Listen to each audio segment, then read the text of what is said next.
Assalamualaikum warahmatullahi wabarakatuh.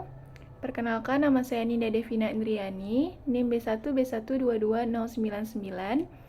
Pada video ini, saya akan sedikit membahas bagaimana siklus dan struktur anggaran pendapatan dan belanja daerah pada Provinsi Jambi. Video ini dibuat untuk memenuhi tugas mata kuliah Tata Kelola Keuangan Pemerintahan dengan dosen pengampu Bapak Alfa Beryansyah, SIP, MIP. Nah, proses penyusunan APBD itu diawali dari fakta kedua belah pihak, yaitu antara eksekutif dan legislatif, menyepakati kebijakan umum APBD yang menjadi dasar penyusunan anggaran pendapatan dan belanja daerah. Nah, badan eksekutif itu bertanggung jawab menyusun APBD sesuai dengan kebijakan, kemudian legislatif menetapkannya sebagai peraturan daerah atau perda sebelum diselenggarakan. Nah, ini adalah sedikit contoh siklus APBD. Itu dimulai dari perencanaan, pelaksanaan, penatausahaan, pertanggungjawaban, dan pemeriksaan. Perencanaan. Proses perencanaan ini dimulai dari Rencana Pembangunan Jangka Panjang Daerah atau RPJPD dengan memperhatikan Rencana Pembangunan Jangka Menengah Nasional.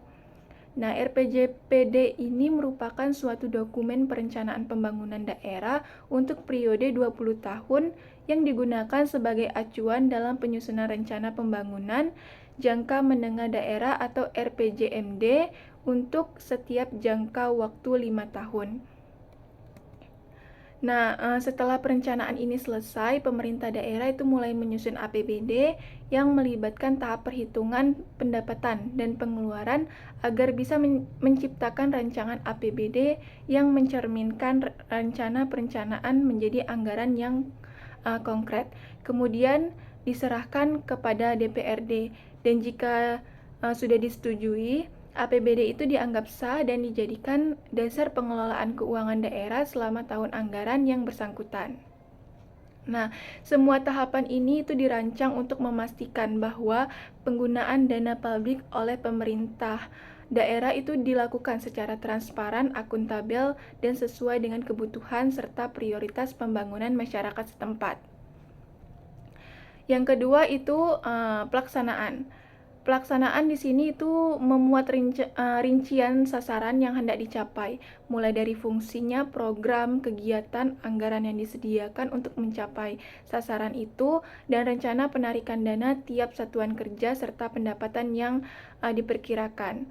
Pelaksanaan APBD ini terjadi dari pelaksanaan anggaran pendapatan, belanja, dan pembiayaan.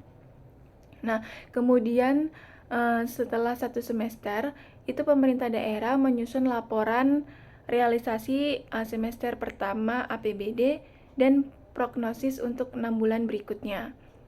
Nah, laporan tersebut itu disampaikan kepada DPRD selambat-lambatnya pada akhir bulan Juli tahun anggaran yang bersangkutan. Nah, untuk dibahas bersama antara DPRD dan pemerintah daerah. Lanjut, yang ketiga itu penatausahaan keuangan, di mana penatausahaan ini bendahara penerima dan bendahara pengeluaran itu memiliki peran penting dalam melaksanakan tugas kebendaharaannya pada Satuan Kerja Perangkat Daerah atau SKPD. Nah, di sini bendahara penerimaan itu bertugas menyelenggarakan pembukuan terhadap seluruh penerimaan dan penyetoran, serta melaporkannya kepada penjabat pengelola keuangan daerah. Lanjut, bendahara pengeluaran itu bertugas mengelola uang persediaan, menerima, menyimpan, menatausahakan, dan membukukan uang dalam pengelolaannya, melakukan pengujian dan pembayaran berdasarkan perintah pejabat pembuat komitmen atau PPK. Nah, selanjutnya itu pertanggungjawaban. Pertanggungjawaban pelaksanaan anggaran pendapatan dan belanja daerah ini disusun dalam bentuk rancangan peraturan daerah atau Raperda tentang anggaran pendapatan dan belanja daerah dalam tahun berjalan. Rancangan peraturan daerah Provinsi Jambi dan rancangan peraturan Gubernur tentang pertanggungjawaban pelaksanaan APBD yang telah disetujui bersama DPRD itu disampaikan terlebih dahulu kepada Menteri Dalam Negeri untuk dievaluasi. Namun apabila pertanggungjawaban pelaksanaan APBD ini nantinya bertentangan dengan kepentingan umum dan peraturan perundang-undangan yang lebih tinggi, Gubernur bersama DPRD itu wajib melakukan penyempurnaan paling lama 7 hari kerja terhitung sejak diterimanya hasil evaluasi. Nah, lanjut yang kelima itu pemeriksaan keuangan. Nah, pemeriksaan keuangan ini adalah pemeriksaan atas laporan keuangan pemerintah pusat dan pemerintah daerah. Nah, pemeriksaan keuangan ini dilakukan oleh BPK dalam rangka memberikan pernyataan opini tentang tingkat kewajaran informasi yang disajikan dalam laporan keuangan pemerintahan. Nah, Badan Pemeriksa Keuangan ini bertugas untuk memeriksa dan mengelola serta bertanggung jawab atas keuangan negara yang dilakukan oleh pemerintah pusat, pemerintah daerah, lembaga negara, Bank Indonesia, Badan Usaha Milik Negara, Badan Layanan Umum, Badan Usaha Milik Daerah, dan lembaga atau badan lain yang mengelola keuangan negara. Nah, pemeriksaan keuangan ini bertujuan untuk memberikan keyakinan yang memadai bahwa laporan keuangan telah disajikan secara wajar dalam semua hal material sesuai dengan prinsip akuntansi yang berlaku umum atau basis akuntansi yang komprehensif. Nah, ini adalah bentuk struktur laporan keuangan pemerintah daerah di Provinsi Jambi. Yang pertama ini ada contoh laporan realisasi anggaran. Nah, ini itu merupakan laporan yang menyajikan informasi realisasi pendapatan, belanja, transfer, surplus atau defisit, pembiayaan, dan sisa lebih atau kurang pembiayaan anggaran yang masing-masingnya itu diperbandingkan dengan anggarannya dalam satu periode. Nah, selanjutnya ini ada neraca, contoh bentuk neraca seperti ini. Nah, neraca ini merupakan bagian dari laporan keuangan suatu entitas yang dihasilkan pada suatu periode akuntansi yang menunjukkan posisi keuangan dari suatu entitas tersebut pada akhir periode. Nah, yang ketiga itu ada laporan operasional. Ini bentuk laporan operasional. Laporan operasional ini merupakan laporan yang menyajikan informasi mengenai seluruh kegiatan operasional keuangan entitas pelaporan yang tercermin dalam beban dan surplus atau defisit operasional dari suatu entitas pelaporan yang penyajiannya itu disandingkan dengan proses sebelumnya. Yang keempat ini ada contoh laporan perubahan ekuitas. Nah, laporan perubahan ekuitas itu merupakan salah satu laporan keuangan yang harus dibuat oleh pemerintah pusat atau daerah yang menggambarkan peningkatan atau penurunan aktiva bersih selama periode yang bersangkutan berdasarkan prinsip pengukuran tertentu yang dianut. Nah, yang kelima itu ada catatan atas laporan keuangan.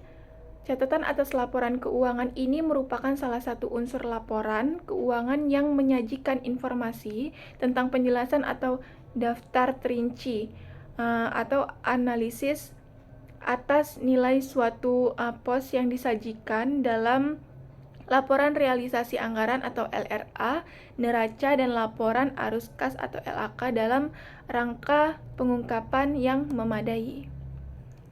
Nah, catatan-catatan ini itu terdiri dari pertama ada pendapatan LRA, di mana semua penerimaan yang menambah ekuitas dana lancar dalam periode tahun yang bersangkutan itu menjadi hak pemerintah pusat dan tidak perlu dibayar kembali oleh pemerintah pusat itu.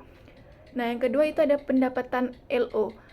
Nah, bedanya dengan pendapatan LRA tadi, pendapatan LO ini merupakan hak pemerintah pusat yang diakui setelah diterbitkannya penetapan berupa surat ketetapan atau SK atas pendapatan terkait. Nah, yang ketiga itu ada belanja. Belanja ini adalah semua pengeluaran dari rekening kas umum negara yang mengurangi saldo anggaran dalam periode tahun anggaran yang bersangkutan, yang tidak diperoleh pembayarannya kembali oleh pemerintah pusat. Yang keempat itu ada beban. Beban itu adalah penurunan manfaat ekonomi atau potensi jasa dalam periode pelaporan yang menurunkan ekuitas. yang dapat berupa pengeluaran atau konsumsi aset atau timbulnya kewajiban. Nah, beban ini diakui pada saat timbulnya kewajiban pada terjadinya konsumsi aset, terjadinya penurunan manfaat ekonomi atau potensi jasa. Nah, selanjutnya itu ada aset. Aset ini diklasifikasikan menjadi aset lancar, aset tetap, piutang jangka panjang, dan aset lainnya. Baiklah, ini adalah kesimpulan dari materi yang sedikit saya paparkan tadi. Laporan keuangan pemerintahan daerah itu disusun untuk menyediakan informasi relevan mengenai posisi keuangan dan seluruh transaksi pemerintah daerah selama satu periode pelaporan. Nah, pemerintah daerah itu mempunyai kewajiban untuk melaporkan upaya-upaya yang telah dilakukan serta hasil yang dicapai dalam pelaksanaan kegiatan itu secara sistematis dan struktur pada satu periode pelaporan untuk kepentingan akuntabilitas, manajemen, transparansi, dan keseimbangan antar generasi.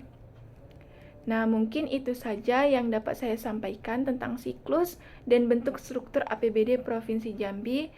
Apabila ada materi yang kurang atau perkataan saya yang salah, saya mohon maaf. Saya akhiri. Wassalamualaikum warahmatullahi wabarakatuh. Terima kasih.